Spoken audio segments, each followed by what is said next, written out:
que man maa ngi doon def parallèle ni BP du guleet mu am problème bu fuite parce que Deepwater Horizon bi nekk États-Unis BP la woon tamit ak Halliburton. loolu loo xam ne dafay tey suñu xel mooy même entre exploitant bi muy BP scandale bi amoon fële New Orleans dans la Louisiane foofu aussi benn puits de 1500 de profondeur la woon mais mu def musul. Il y a eu 11 ingénieurs américains sur cette plateforme Linde. Les enquêtes ont révélé que Halliburton a été responsable de l'explosion. De l'explosion. Et Halliburton a plaidé coupable. Ah, oui.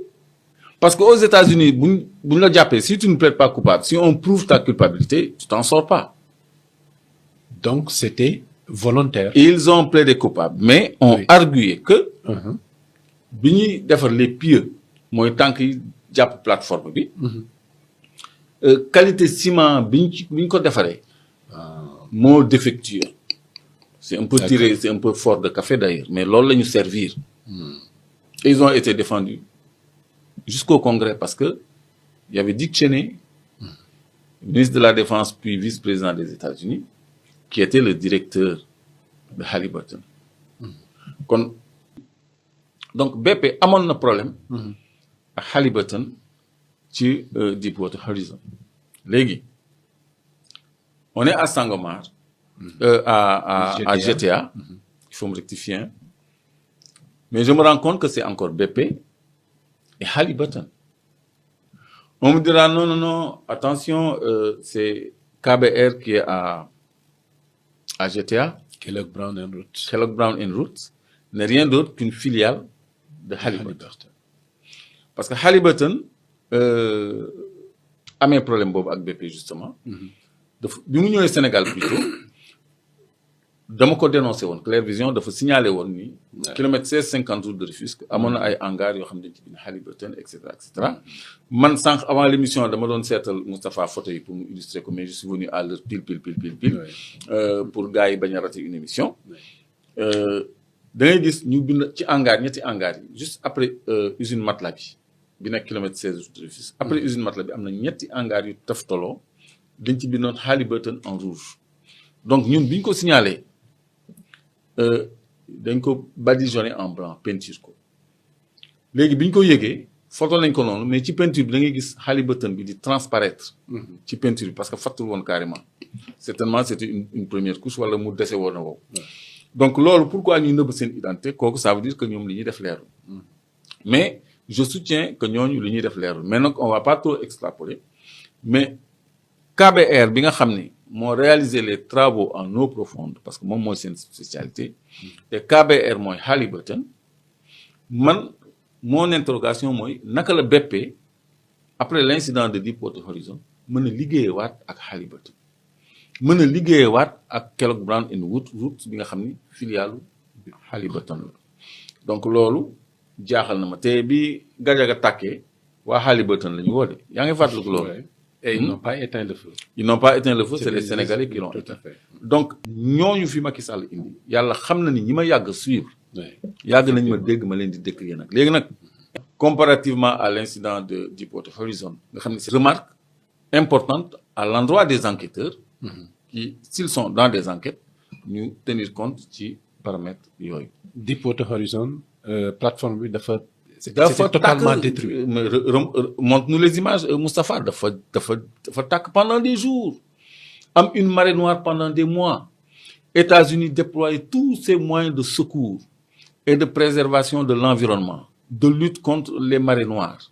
C'était du gaz, non? C'était du pétrole. Du pétrole. Mais c'était sous Obama. Attends, je vous signale. Fuite bu amee, c'est pas sur la plateforme. Les têtes de puits sont à 120 kilomètres de la plateforme. Ah ouais? Oui. Di nga daw lu mel ni Dakar ba Pire ci biir géej gi doog a jot fi teenu pétrole yi nekk de bokkul ak installation bi nekk Guet Ndar nga xam ne boo taxawee bu ñu taalee lampe yi da nga koy séen de bokkul ak fi ma demoon de. Donc da ngay daw près de 2 heures de temps balaa ngay jot ci depuis. Voilà balaa ngay jot zone bi nga xam ne fa la puits yi nekk parce que foofu la ñu xëccee ay sea line lal ko ci suuf ci sol sous-marin bi sous-sol marin bi ba mu jege ci plateforme bi ñu délesté ko ak ay riser ay luy ëmb tuyau yi nga xam ne da koy flotter loo tuuti pour mu mën a yéeg ñu connecté ko ci kaw pour mu wàññi diisaay bi mais day jógee à 120 kilomètres de la plateforme donc foofu la incident bi nekk donc foofu la enquête bi waaw enquête boobu koy def on est à 2700 presque dafa 3 gën a sori kilomètres, ouais. alors donc lu mel noonu comme am na te mu concerné BP forcément da nga ciy bàyyi xel ñu naan coût de récemment boo gisee lu ñu waaw donc loolu la donc même bu fekkee ne mën na bañ a am parce que ñu ngi ñaan yàlla lu bu fa am parce que xaju su ñun non non États-Unis moyens yi ñu am pour taxaw seen bopp ñu amuñu si dara fatul ay ni donc te Halliburton boobu moo def le système de production sous-marin ci GTA ci beneen société bu mu doon nëbb bu tudd KBR kon ñoom ñi amoon problème démb ca plateforme bu tàkk BP ak Halliburton naka la ñu mën a continuer di déggoo bay bokkaat di liggéey beneen plateforme Sénégal ba amaat ci encore incident fuite de gaz donc loolu lan moo mën a justifier selon vous Clédor fuite yooyu. fuite yooyu enquête moo ko mën a déterminer parce que c'est par 2850 kilomètres de fond donc dafa am lu ñuy wax ay tête de puits yoo xam ne je crois que Moustapha tàmm na ko parce que mës nañu wane le système de production sous-marin Moustapha boo ñu ko tegalee internautes yi xam ko donc foofu la connexion yi am maanaam gaz bi ñuy extraire en tête de puits dafa am ay tuyaux ay silaan yi muy jaar donc foofu rek la fuite mën a am parce que ci kaw plateforme bi traitement la ñuy def liquéfaction ak dindi ndox beeg yooyu wàññi soufre bi mais fa ngay ŋàccee foofu moo mën a am problème mu fuite donc ñi ko fa posé ñoom ñoo ci njëkk am responsabilité te loolu dafay interpeller rek Sénégal ci mu former ay ressources humaines capables d'inspecter les paramètres de production et de production des têtes de puits ñu xam lan lay génne ak lan moo fa nekk léegi beneen chose am na tête de puits boo gis am na benn caméra ak projecteur buñ ci braqué en permanence kon bu amee fuite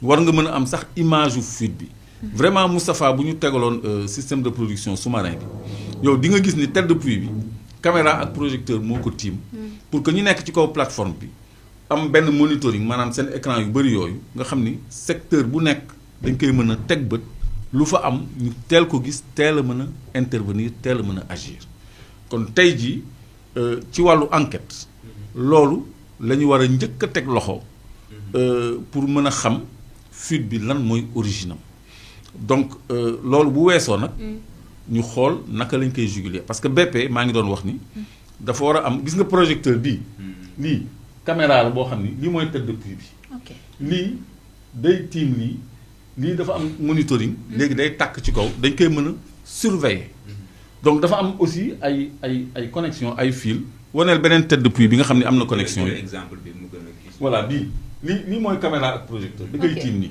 donc fii bu amee fuite ci kaw ñoom dañ koy gis léegi indil yeneen image système de production sous-marin bi SPS bi léegi loolu c'est-à-dire il faut que ñun ñu comparer lii xew ci biti ak lii xew ci ñun c'est les deux mêmes opérateurs nga xam ne dañu dem ba tribunalu États-Unis ñu condamné Halliburton mu plaider coupable fay 20 milliards de dollars pour clore l'affaire pour mu génn ci te loolu y a des articles qui le disent donc tey jii au Sénégal ci contexte boo xam ni BP kontaanu gedd na yaakaar teranga dañuy analyser rek gis ngeen ni GTA ñoom dañu bëggoon jaay sax seen ay actifs donc Macky Sall nee na ko ñun 250 mégawatts la ñu soxla ci gaz bi Ousmane Sonko ñëw ni ko ñun ñu ngi soxla ci gaz bi 8 fois plus maanaam 2 giga loolu neexu leen donc dañoo renégocier foofu contrat bi léegi nag loolu moo tax foog enquête bi déterminer les causes léegi nag dafa am ay nit ñu tuddee ay scaphandrier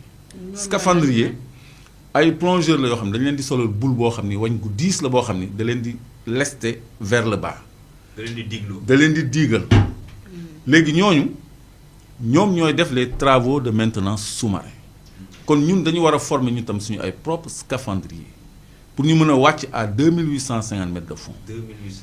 de presque 3 kilomètres de profondeur ci biir géej xam nga ñun mënuñu fa inspecter dara mais bu doon Europe wala Occident simple cabinet huissier mën na commettre ay experts pour ñu dem foofu defal ko rapport de constatation rapport technique ñii ñooy scaphandrier lii bulu weñ la lii moo jël air bi lii mooy communication bi.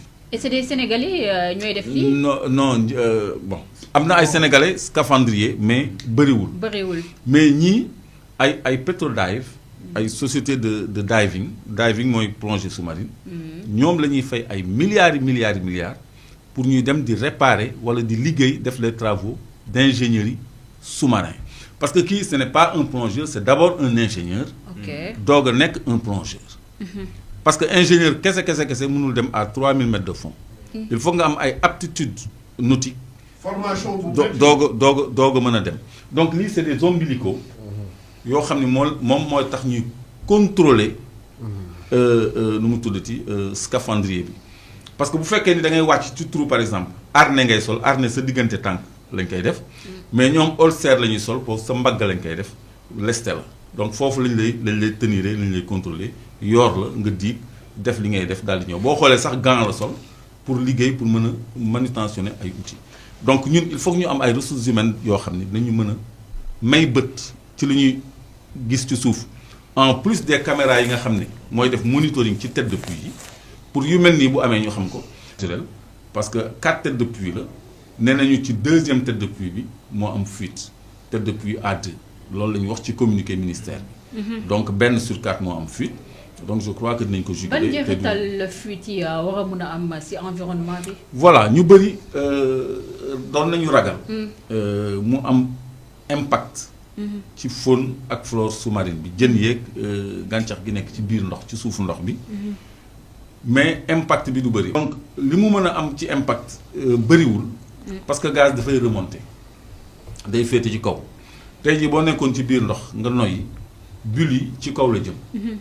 donc même gaz bu amee fuite ci à 3 kilomètres de fond. day dem à la surface. donc à la surface nag c'est vrai que am na ay poissons de surface yu ñuy tuddee ay pélagiques. comme jay yeeg yaboy yeeg oo yeeg wëyëng yeeg yooyu. donc yooyu moom la jën yu mag yi di faral di dundee. loolu mën na créer ci benn rayon ñoom ñu daw walla mu am ñu ci dee. mais loolu du impacter tellement pêche bi parce que am na yeneen xeetu jën yu ñuy wax les démersales côtières profondes les démersales côtières et profondes mooy jënu xeer yi nga xam ne ñoom la ñuy dundee ñu ngi ci suufu géej gi ñoom dañuy làqatu fenn am lu romb ñu ñëw këf ko lekk daal di duggaat donc ñooñu duñu dundee pélagique yi nekk ci kaw donc du mën a impacter trop faune ak flore sous-marine parce que